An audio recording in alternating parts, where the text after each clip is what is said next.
All right, welcome to Ace and Hole Live. Today we have Logan. He's got a really interesting story about his childhood.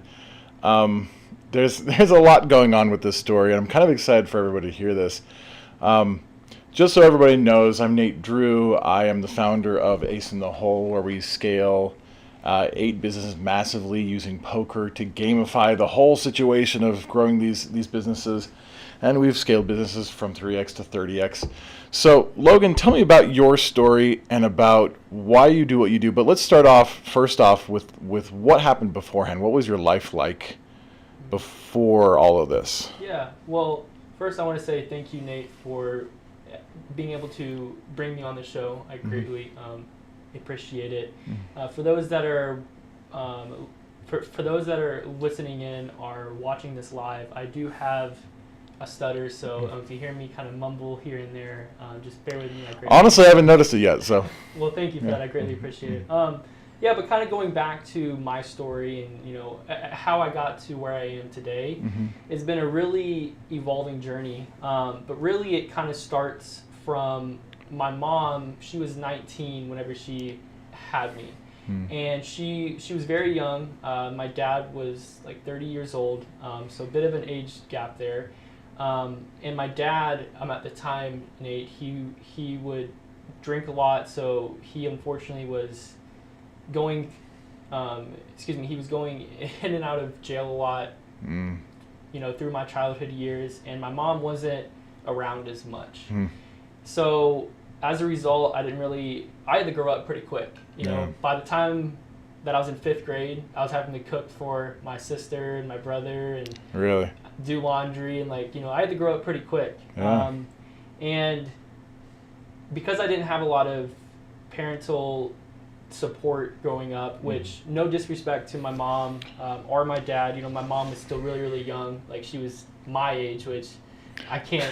It's kind of nuts to think about that. Yeah, huh? I can't even fathom that. And my dad at the time, going through alcohol and things like that are really, really hard, and is a wholly different story. So there's no disrespect to my parents here, but because I didn't have a lot of parental support growing up, by the age of 13, I was smoking weed, drinking alcohol. I had my first experience with alcohol poisoning. So just doing a lot of dumb stuff at 13 years old. Definitely not. I mean, don't we all? We're kind of dumb at that age, right? Exactly. Yeah. And I thought I knew everything. Yeah, and, of course. So yeah, that kind of, it led me down a road where it was very uncertain of where I was going to go with my life. And when I was 15, my mom approached me, and she's like, I met this guy in Monroe City. He's the mayor of the town, by the way. Okay. And she's like, I want you to move there with me. And at 15, I was a junior, going into my junior year of high school. So I don't know why I said yes, but I did, and that changed the path of my life, essentially, because I just changed schools. I changed my environment, which was super hard. I mean, it put me in a spot that I was not in a comfort zone for sure, but that's kind of how I got into golf, and that's kind of where my story started to evolve and kind of take place from there. So you created kind of a lot of desire to move out of that situation. Yes, in a way, I guess you could say that, because I saw what it was like, from my friends that were selling weed, not doing well in school. Like, I saw what it was like to have nothing, and I saw that environment, and it's like, I don't want that. Okay. And it kind of pushed me in a way. And this is a problem for a lot of kids. There's a lot of kids who have to take over responsibility from their parents. They have to figure out life really fast, and they get in. I would say my family was poor, and single mom with 8 kids, and we were, at least for a little time, we were kind of the druggy house. We kind of were. Wow. Not that I like to admit that, but you have to figure things out pretty quick. Yeah, I couldn't agree more. And I think my ability to figure stuff out quick.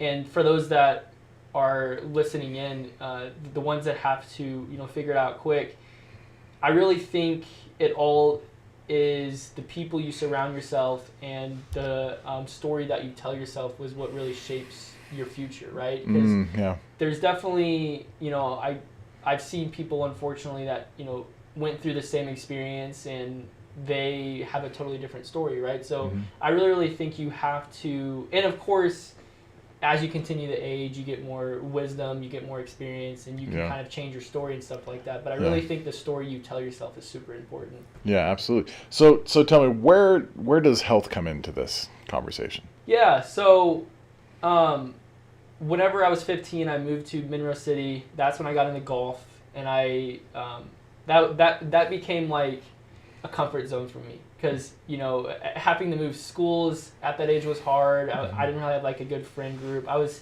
kind of like a socially awkward kid. And golf became, like, my comfort space. And well, I mean, let's be honest. When I was in junior high through the beginning of high school, I probably cried more than the girls did.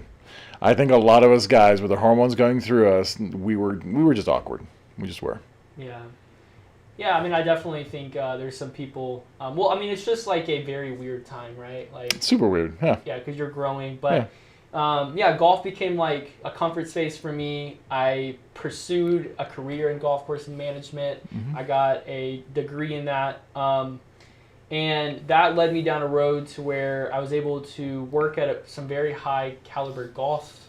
Some very high golf courses. Over the course of my 5 years in the golf course management realm, to the place where I ended up in Los Angeles, California, working at Riviera, which hosts a yearly PGA golf event on national television, and I got to meet people like Mark Wahlberg, and that was super cool. I mean, how fun was that? It was really cool. I remember my second day on the golf course. I got a call on the radio because we all carry radios on us. Okay. And I think it was the assistant superintendent. He's like, "Hey, there's somebody down here that I want you to meet." He's like, "Okay, let's." So I go down there. I'm like, "It's Mark Wahlberg." So I holy mother of. So I walk up there and I shake his hand. And by the way, he's one of my favorite people on the planet. Marky Mark. Yeah. He's pretty cool. He's short and buff when I met him. I think now he did a current role in a movie where he lost maybe some weight or something. Oh, okay. This was back in 2019. It was going into the fall of 2019 that I met him. And I still kick myself to this day for not getting a photo with him. You didn't get a selfie? No, because he's on the golf course. Yeah. And I don't want to be that guy. He gets asked all especially the time. if you're employed by the golf course. I get it. Yeah. Exactly. Yeah. So, but then it's funny because I get back in the cart with the assistant superintendent, and I'm like, dang it, I should have got a photo with him. And then we try and find him that day, and it didn't happen. So whatever. Anyways, but whatever, Mark. Whatever. Yeah, so that was super cool. But Nate, it's so weird because since a kid, I've dreamed of being able to move to Los Angeles. And I lived in Santa Monica, 2 miles away from the beach. Okay. And I worked at a very great job. I had a good salary. I had a lot of things going on. I think everybody knows where Santa Monica is. So. Exactly. Yeah, and I lived right next to there. I had the nice breeze from the coast every single day. Oh, nice. It was amazing, but I just remember being so depressed and unfulfilled with my life. Really?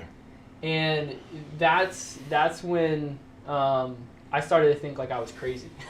I was like, yeah, right. I was like, I just spent all this time and money going to school and working at all these different golf courses to get to a place like Los Angeles, to live in my childhood dream, but to just be depressed, unfulfilled, and not be a great person to be around because I was always frustrated. And right. It was just. So what do you weird. attribute it to though? Why were you so depressed?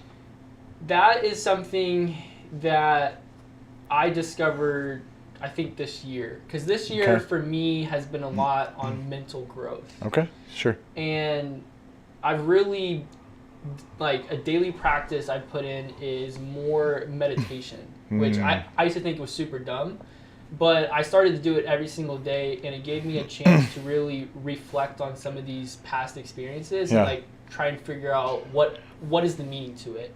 Yeah. And So how did meditation help you?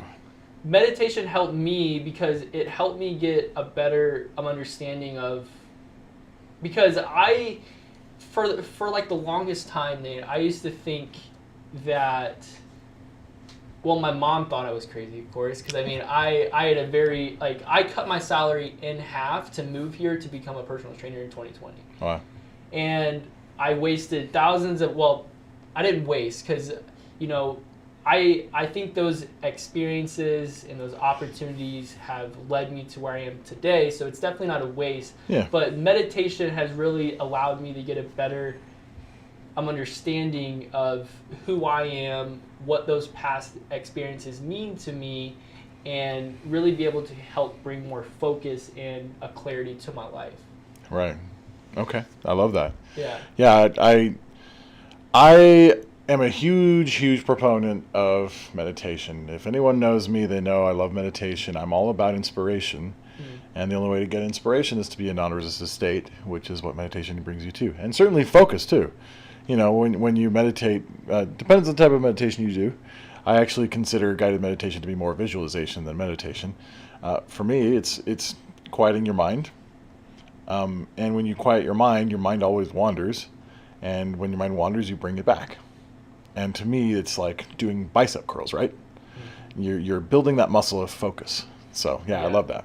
I couldn't agree more. And, you know, I know there's some people out there that might be listening in that, because, I mean, I am still young. Like, I'm still 25 years old, and I recently was doing market research this week, and I was talking with some old friends, and I think a lot of people in their early 20s and, you know, just they think meditation isn't for them, but and I could be wrong by saying that, but I do think a lot of people, including myself, I used to think it was really dumb, and as soon as I would try and practice it, I could not quiet my mind. Yeah, I know. It was so hard. The first time I did meditation, I hated it. I tried it for 5 minutes, and I'm like, screw this. Like, there's no way I can quiet my mind. That's dumb. Like, right, but the one piece of advice that has really helped me that I think could potentially help other people, I didn't come up with this. Tony Robbins' wife, I think, said this. And think of those thoughts as clouds that go through your mind. And that has really helped me to, like, really quiet my mind, because, like, okay, my mind's going to run, but I'm just going to let it pass by. And I really think if people put more daily meditation into their practice, we would have less of a chaos that we have right now. Okay. I'm in the world as well too. 100%. So back to the story of you starting your business. What was the main problem in your life that you were trying to solve? The main problem in my life, if we go back to when I became a personal trainer in 2020, we go back to that moment more specifically. The main problem I was trying to fix in my life at that time was I was just, why am I so unhappy and unfulfilled with my life? And the world, as people know, in 2020 shut down. It was crazy times back then. And that allowed me to take a step back from work and really put a reflection on my life. Right. Now, some of the stories and things that I now understand are definitely not stories and lessons that I would have learned back then. Because back then, it was the whole, I am so unhappy, I don't care what I have to do to change. And it kind of goes back to what Tony Robbins says, as far as you will only change when the pain of staying the same exceeds the pain of change, right? Right, yep. And that was my life. And I took a reflection. I saw how beneficial fitness was in my life. It helped my mom lose over 100 pounds. And now, if I know what I know now, I don't think it could have helped treated all the problems that my dad had. But my dad went through cancer and heart disease, many types of cancer for 11 years. Wow. And so I started to, reflect on my dad's story, my mom's story, and how fitness really helped me back in 2020. And then that's when I got this idea to, go in the fitness realm. So I bought a NASM textbook. I got a certification, and it slowly evolved into where I am now. Okay, very cool. So where are you now? Still trying to figure things out. That's awesome. So how is life going right now? How's business? Business. So 2.5 weeks ago, I finally left the big box gym, which was extremely scary for me. Okay. Because that was a comfort zone. Yeah, of course. I'm in mentorship groups. I'm in, a lot of different groups that I'm very grateful for, that I've told me for like the past year, you need to just go all in on your business, and because I need to have a little screamer sound or something for when some people say all in. It's like the best poker term ever. All in. There's actually a mentorship group that I'm in that's like one of their things they say all the time. It's like, it's time to go all in. Nice. That's what they say all the time. I love that. And that's kind of what I did 2.5 weeks ago. Not kind of, I did. You did. I went all in You burned the ships. I did. Which was really, really hard because, so what I'm very thankful for is the big box gym.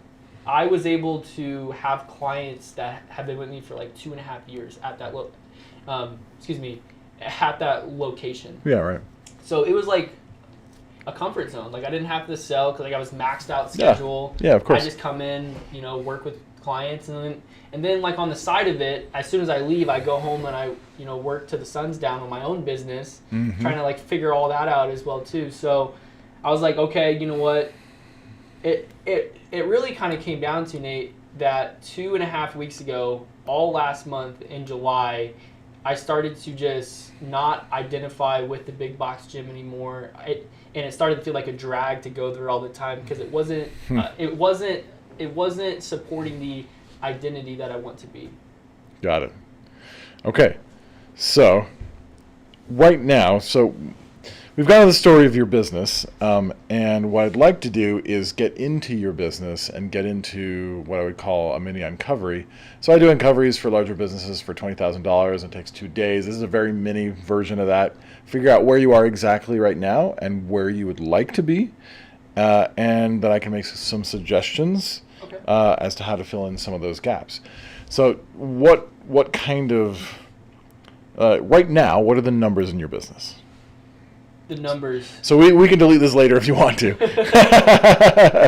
Yeah, so we're still a very, very small business. Right now, we are making just a little over $3,000 a month reoccurring. Okay. So you do the math, 3 times 12, we're still very, very small. 36, business. yeah, right. So 36K. I'm still solo, running this all by myself. Some of the biggest problems that I'm working on. So I say this a lot because in the future, I have a vision of being able to have employees. So I've created a habit now where, I say we a lot, even though it's just me running everything. I'm a man of many hats. Yeah. I currently learned how to create video. Well, not currently. I mean, I've worked 3 years on it, but now I'm a videographer. But anyways, so I constantly say we a lot, but. One of the biggest problems that I'm trying to focus on, that a mentor has been talking with me for quite some time on, is although I've developed a lot of experience with weight loss and being able to help people with healthy lifestyle behaviors, and something that I used to say but wasn't really the current market that we serve is people that work more sedentary roles, right? Yeah, right. But the problem with that is, especially now, because there's so many people online, you do not identify as one. And if you don't identify as one, your message can get funneled out pretty quickly, no matter how strong your why is. So are you working with people like this already? Yes, we are. I have about 15 clients on my own that have very many different backgrounds. Yeah.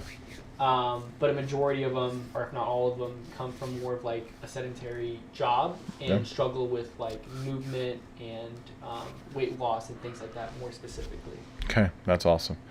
So I have a friend, we were partners at one point. He started a company. It started off as a 10K treasure hunt, and it was ridiculously fun. I went on all these hunts, and I won some money, and it was kind of a really cool, fun thing to keep in shape and whatever.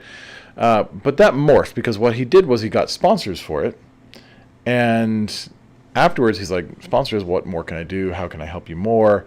Like, well, maybe you could do this, like maybe even online or something, or maybe, I don't know how you do this, but you could make it like Pokemon Go, and people could get, and we could do more advertising to more people. And he's like, oh yeah, I could totally scale that way. So he hired some developers, and he rolled with it. He created basically a Pokemon Go that was a treasure hunt. Oh, I remember that. Yeah, it's called Seek, and you'd get keys for certain treasure chests, and you'd open them, and you could win TVs and different things, and it was a really fun game. And he kept talking to these sponsors, like, well, what more can I do, and how can I help you more? And eventually he got to a place where he actually started doing these VR things for furniture and different things. And now Seek is a very large company. It's a $50 million company that does VR in rooms to show you furniture, how it would sit in your living room. But it's all that from taking what people wanted, what his clients wanted, and putting it into his business and morphing it whenever he needed to. So it sounds like you're kind of headed down that path where you're saying, okay, what do you actually need? How can I actually help you? And what are the type of people that we're actually helping right now? How do we help more of those people? So I think that's really smart of you to do. Yeah. So what are the services and products that you offer currently? So the services and products we offer currently is I do rent gym space at a location in Lehigh, Utah. Okay. So I do offer in-person personal training in combination with nutritional coaching as well too. But what I'm more focused on is our online program, which we offer a wide range of services with that in regards to fitness, nutrition, a community, Zoom calls. We basically offer a wide range of services that really helps people get the accountability and support and knowledge they need in their life. And how do you find new clients? How do you get new leads? That's a problem I'm working on right now. So right now it's primarily through Facebook is what I've been taught. Okay. And what do you do on Facebook? So I have a Facebook group, and what we do is we ultimately get people inside our group. We nurture them. We collect their emails so we can then have our own media as well too. And we basically from there, right now, from my understanding, what my mentors have told me, it takes about 6 to 8 hours for people to consume your content before they know, like, and trust you. Right. And then from there, in the past, I've always done like what they've called in my mentorship group is a cash injection framework, which is scholarship and challenges. But I'm learning that that's not a sustainable way to grow your business. So I'm trying to figure out a way to grow this more organically. Yeah. Okay. And do you do Facebook ads to bring people into the group? With how small our business is, not yet. Okay, so it's more organic. Yeah, it's more organic. And you create videos that overcome objections? Correct. So I can't remember the exact 5 pillars, but it's essentially what you need to do in your content is create problem awareness, smash those false beliefs, insert a unique insert a unique opportunity, show success from that unique opportunity, and sprinkle in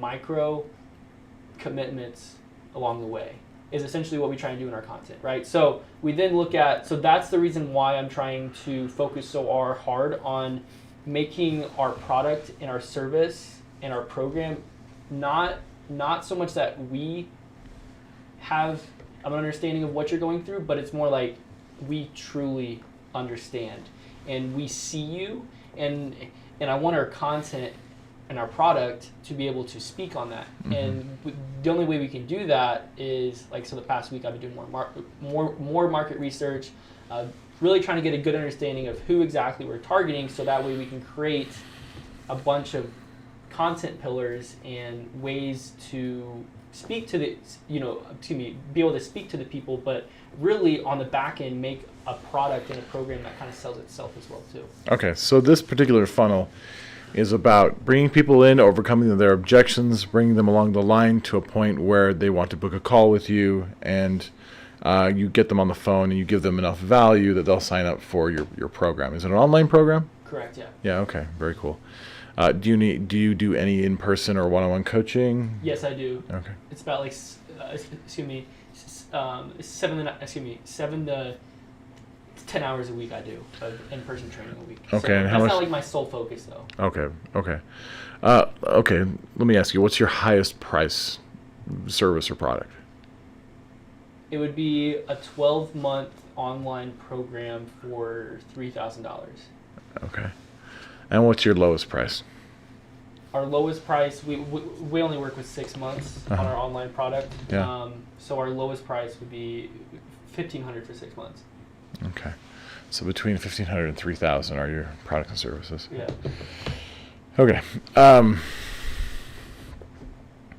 So I teach people more to create empires than I teach them to create products or services. There's a group of people online that are more about making money and tricking people into spending their money than they are about creating relationships and creating a lifetime value from customers. And I'm not saying this group is that at all, because I understand this concept very well. There's a guy by the name of Desmond Morris who did a bunch of research at the beginning of the 1900s, and he's considered the father of family and marital psychology. But this research he was doing on pair-bonded relationships. How do you create a long-term pair-bonded relationship? What he found was there's 12 steps that you have to go through the steps in order. Well, it doesn't necessarily have to be in order, but if you skip any two of the steps in any order, then it's like having a one-night stand, and you can't have a long-term relationship with that person. Now, we liken this into business because business is all about relationships. It just is. A lot of these online program courses will create this business, and you can create a lot of money up front, but those businesses typically go out of business between 2 and 5 years because you're not creating a long-term relationship. You're creating a transactional system. And so the 12 steps are like this. Step 1 is an introduction. So if this were a male-female relationship, it would be eye to body, meaning you see the other person, you see that hot girl across the room. That's the introduction, right? If we're talking about business, it could be that you posted something on your Facebook page or your Facebook group. Well, not your group, because it's probably private, but on your profile or something, or even the ad that you put up to introduce someone to what you're doing. Step 5 would be a freemium. So each step of the way, you're adding some sort of investment, and it raises every time you go up. So in other words, step 1 would just be some sort of intro. Step 2 might be some sort of edutainment video. So now they're learning something, and they're investing a little bit more time and knowledge into what you're doing. So there's there's investments other than money. So there's time, knowledge, relationships, and energy. So you can invest all those things into something. So time certainly is, and so you could raise how much time they spend on what you're doing. You could raise how much energy. So step 4, sometimes you'll do a challenge, or you'll do a giveaway or something, a contest where they have to put more energy into following you. Yeah. And a freemium, you'll give away something to them in exchange for money. Most programs teach opt-ins, which I don't believe in, because I believe you give value before you ask for value. If you're creating a relationship. So, for instance, if you wanted to create a quiz that says, what are your superpowers in life? And that quiz basically would bring them through like a Myers-Briggs personality test. So when they're done with it, number 1, you have the information you need from them to speak their language. You know who they are and what their personality is, so you can speak their language. But number 2, you haven't asked for any information before you're giving them information. So they take the quiz, you give them, hey, this is what your superpower is. This is how you can take advantage of what you're doing. And if you want more information on how to really optimize your life and how to be more healthy, give me your name and email address, and I'll send you more information. Now, an opt-in, the problem is they'll give you the spam email address they have. And a reverse opt-in, they actually want the information, so they'll give you an actual real email address. So that's typically the way I would recommend someone does that kind of marketing. But there's all kinds of ways. As long as you give value first, then you can ask for value from them. Yeah. Right? No, that's really good. Mm-hmm. And, you talking about sort of being able to leverage time, Mm-hmm. energy, and what was the third one you said? Time, energy, relationships, and knowledge. And knowledge. That kind of reminds me of the different leverages in business as well too, right? Like we can leverage content, code, capital, and I always forget the fourth one. It's like the 4 C's. I think I forgot the fourth one, but it's essentially being able to put in less and get more out. Oh yeah, for sure. Because I mean that's like the only way you scale a business. Yeah, absolutely. Yeah, so step 2 is the edutainment style videos, typically. Yeah. So when we do a bestseller book, for instance, we'll do 16 chapters, 4 subtopics per chapter. That creates 64 topics that you can create content from. And so most of our clients, we don't make money from the book. We make money from the business we create behind the book, and we take a percentage of that. All of those businesses have to create this content. And because we market to personalities, psychographics, not demographics, we have to figure out how to reach all of those people. So we have what's called the 4 pillars of communication. When you're creating an edutainment style video, which most people do, what's a big idea? What's new, different, or exciting about this topic? Give me a story. Tell me about other people who have done this, or some sort of example of this. What are the nuts and bolts? What are some things I can do from home? 3 to 7 action items I can do from home. And then the hope. I hope you got this outcome from this content today. Yeah. So when you hit those 4 pillars, you hit the 4 major personality types, and you're actually speaking their language to them. Now, when you're marketing and you know that the personalities you're marketing to are heavy, let's say they're heavy competitive, then you can word most of your marketing to a competitive personality. And it makes it a lot easier. And are you familiar with, they did this study for subject lines in emails. Do you know what the most opened subject line was? I don't. Any guesses? I would assume probably hacks and tips. No. Not even close. Okay. Well, the most opened was "You are not alone." Okay, that makes sense because people. People want to be seen and heard. Exactly. Just Yeah. So I mean, going back to those 4 pillars of, the 4 pillars of communication. How important, in your opinion, is that taking that and putting it online and being able to stand out as one versus, because right now, I mean, as you might know, social media is just saturated with information. Sure. So how important, in your opinion, is it to stand out as one and really be able to... You'll stand out if you're vulnerable and authentic. If you're just who you are and you're not trying to be like anybody else, you'll stand out. You don't, and this is something, because I'm a composer and I write music for film and I write a lot of music online and stuff, I always have composers say, how do you find your voice? You know, how do you be like, you know, Danny Elfman or these really amazing composers that have their own voice and they're so different from everybody else? Well, the truth is they're different from everybody else, not because they were going out and trying to find their voice. It's because they weren't trying to find their voice. They were being who they were, and they were just putting content out there. They weren't thinking about that at all. So if you, like, I mean, this is probably a horrible thing to say, but if you leaned into your stutter and you allowed people to come into your videos and watch you stutter and be vulnerable in that way, it sets you apart from people. Because it's who you are. Like, I mean, that's a good point for sure. I'm not trying to tell you to stutter more, but it's just...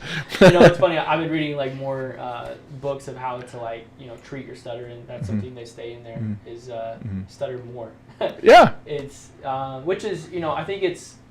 I mean, of course, I know there's people, because sometimes I get like wrapped in my head of like, you know, why is this happening to me rather than for me? Yes. Because a lot of people they think that way.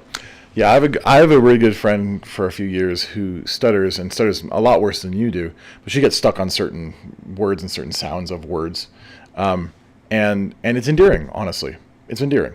It's different, and she owns it, and it's just who she is, and that's okay. Yeah. And there's everything right with it, everything. Yeah. So being who you are is the best of all possible worlds. And I think it's also important too that there's people out there that are probably going through stuff a lot worse than we can even imagine. Yeah. And you know, when I think about that and I reflect on like, and you know, of course this may vary from person to person, like what helps them, but you know, I think when like I remember there's people going through worse stuff and what I've been through and where I've gotten, you know, just definitely helps, you know, me personally continue to move forward. So I love that. Yeah. So we've gotten through freemium, and then you start with the lowest entry point to money, which is step 6. Typically, that will be something of low value. It'll still give them a lot of value and allow them to see change in their world in some way. But a lot of people will make this like a mini course, or they'll make it something small between $30 and $100 that they can buy into. And if you notice, every step you increase the investment just a little bit, not a lot. You don't want it to be a big step. You want it to be a little bit like a ladder, right? You know, the rungs are close together because you have to be able to grab onto the next one. And so the next steps increase, you know, from 100 to 500, 500 to 1,000, 1,000 to 3,000, and then step 10 should be your signature course. And that's really what you're working on right now, your signature course. But in my opinion, your signature course should be from $3,000 to $10,000. So, and typically I help people create their signature course or the signature product before anything else, because that's what you want to provide the world. Right. That's the thing you're passionate about, and that's what's going to move the needle for you.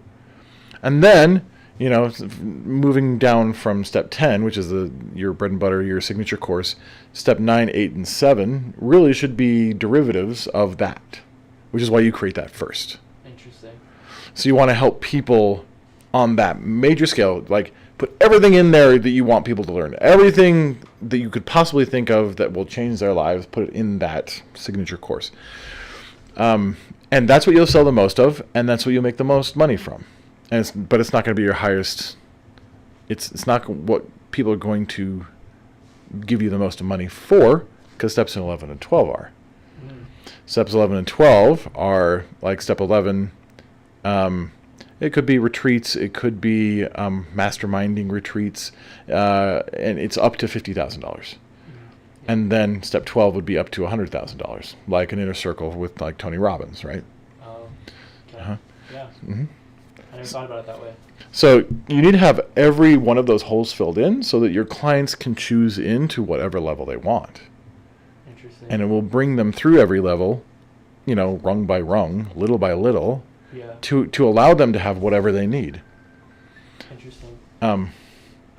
I've always, and of course I'm still very new into business. I've been doing this full time for full time in my business for only 2.5 weeks, but really making a business for the past 3 years since 2020, and what I've always heard is, now of course I have heard for some people they say something else, but some sales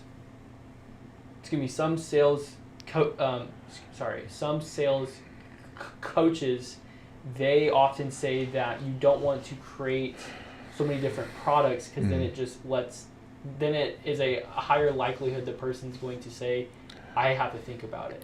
You don't want to give them the choice of that many products at the same time. You want to give them a choice. Tops 3 choices. So there is a psychological idea of the more choices you give someone beyond 3, the less likely they are able to choose them. Candy store idea, right? Yeah. Crap, now what would I choose? There's so many great candies, right? But especially if you're doing in-person sales, or even over the phone type sales, you just give them one option. This is what you should do, right? And then it's like a process, like on the back end of like, they get like in our funnel, then they go through this, and they go through that. I mean, that makes total sense. Yeah, and everything you're doing is aimed at your signature product or service anyway. Right. Yeah. And I like how you said like focus on making your signature product first before you do anything else. Yep. Because I think that's going to help with like your intentions as well too, and like what you do. Because if like you get a bunch of people but you don't have any way to help them, that's not going to be very. That's not going to do anything for you. Yeah, it's going to fly. It's not going to. It's not going to work. Yeah. So for me, if I were you, I would just write down 1 through 12. Fill out your signature, number 10. Fill out your intro and how you're introing people. It's a funnel, right? So it's going to be a triangle. So at the top, number 1, that everybody should be seeing that. Every single person. Everybody needs to know who you are, right? And from there, less and less people will see it, but that's okay. Less and less people will opt in to go to the next level, but that's okay. Yeah. Not everybody wants to be a part of your world. But you know what? There's 8 billion people in the world, and that's okay. Yeah, exactly. So as far as business structure, that's what I do. On the show, we actually have a whole list on a Trello board where every day you should focus at least 2 minutes on each of these things within your business. The problem with most business owners is that some fire will be created. So you can't pay your rent this month, so you have to make more sales. And so you spend all your time doing sales, and you forget about your current clients, and then a fire is created with your current clients because someone's not happy and something's happening over here. And so then you have to move from sales, now I have the money, and we move from sales back to this other fire that I have to put out. You're putting out this fire, and in the meantime, something else is happening and another fire is started. And that's the way most business people work. I'm laughing because that's exactly what happened to me last year. Yeah, yep. So I had like my... You are not alone. I had like my highest sales month. I had like 20 calls. It was in the span of like 2 weeks. Yeah. I was just on the phone all the time because like I was still full-time at the big box gym. Yeah. And then doing all these calls on the back end. So like I had a really, really high sales month. I onboarded, probably too many clients. And then like I had my current clients. Yeah. And then like I couldn't fulfill on those clients, and things crash and burn. So there's different things that you need to be focusing on your business. Sorry, I'm going back in here so I can tell you. When we do this, like for Ace in the Hole on the show, so on the actual show we have guys like Marshall Goldsmith, who's the highest paid executive coach in the world. And he gives, his advice is so amazing. Most of the time it goes over your head. Like, it's really good. And I got to watch all of the contestants go through this coaching and realized, oh, well, here's the things that actually helps people functionally. Like, what is it? You can tell something to a large business owner and something to a small business owner, and it actually means a completely different thing to both of them. And it doesn't hit the same way for both of them. And it's a very different thing. But for the people on the show, we give them a Trello board and we have them go through certain things in their business every single day. So, for example, and I can do this for all of my different businesses, you do a weekly plan, but then every day you look at prospecting and leads, process and procedures, customer experience, employee improvement, sales, marketing, business structure, and networking. You focus on every single one of those things every single day for at least 2 minutes. So it's not very long. It's like 15 minutes. But if you can do that for 2 minutes for each of those things and just write a couple of notes every day, you'll find that you start to create momentum in every single area of your business, and you're not putting out fires anymore. Interesting. Yeah. So it's just a matter of focus, like with meditation. If you can get that focus right, things just run smoothly. I really like that. So you said, going back through that list again, it's a matter of, sorry, I'm going to forget a lot. Oh, you're good. Yeah. So I just want to try and ingrain this in my head. So can you say that one more time? Yeah, okay. So business prospecting or leads, so new people to talk to. Right. Processes and procedures. Process and procedures. Customer experience. Customer experience. Employee improvement. Sales. Marketing. Business structure. And networking. Yeah. And it's no wonder why I'm tired all the time. It's no wonder you're tired all the time. Why are you tired all the time? I'm just kidding. I'm kidding. I'm not tired though. I'm good. Oh, that's good. But if you can focus on those things just for 2 minutes a day, that's all you need. Yeah. And truthfully, it gets fun to hit those every day because you realize what it does in your life and what it does for your business. Yeah, that's really, really good. Yeah. I like that. You just make it a game. Yeah. That's it. I like it. Yeah. So if you can fill out the 12 steps, I will send it to me. I'll even give you feedback. Okay. Just text it to me and I'll try and help you out. Well, thank you for that. Just to let you know, I didn't finish with step 11 and 12. What they should be is they're for your super fans. So people who just want to be a part of you and your world. Yeah. Does that make sense? Yeah, no, that does make sense. I have a mentor that's been saying that for like the past month and a half. Oh, okay. It's like, where are like your super fans at? Okay. He's been like trying to. I'm very thankful for him because like, we talk like once a week, and Nice. He's scaled. I'm gonna probably mess this up a little bit, but he essentially has built many businesses, and his most recent one, he scaled to $1 million in a year, all from word of mouth, no social media, which is pretty impressive. Yeah, that's awesome. I'm in this day and age. So. Right. Well, that's awesome. That's fantastic. Cool. Well, thank you for your story. Like this has been a fantastic conversation. You guys, if you have any questions, please put them in the comments, and we'll both try and get on there and answer whatever questions you have. Logan, do you have any final advice for anyone out there starting a business? Ooh. The one thing that I can recommend, and that I will end here on, is for somebody out there that's wanting to start a business, really having a strong why for what you do is super important. I mean, people probably know that, like, well, I want to do X, but there's going to be a lot of hardships. There's going to be a lot of things in your life that are going to bring a lot of adversity that's going to be, challenging for you to overcome. And I think I believe it's going to be really important for you to make a new story for yourself, to really, step into the version of you that you need to become to support a very successful business is going to be super important for being able to start a business for sure. I love that. Okay. Become a new version of yourself. I love that so much. I love it. Thank you for being on the show. I appreciate you.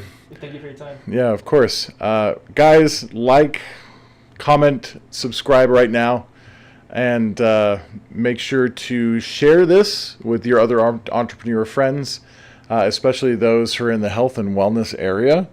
I've had a lot of fun today, and we'll see you on the next episode. See ya. Thank you. Yeah. Perfect. All right. That was good, man. Yeah, it was good. That was fun. Well done. Thank you.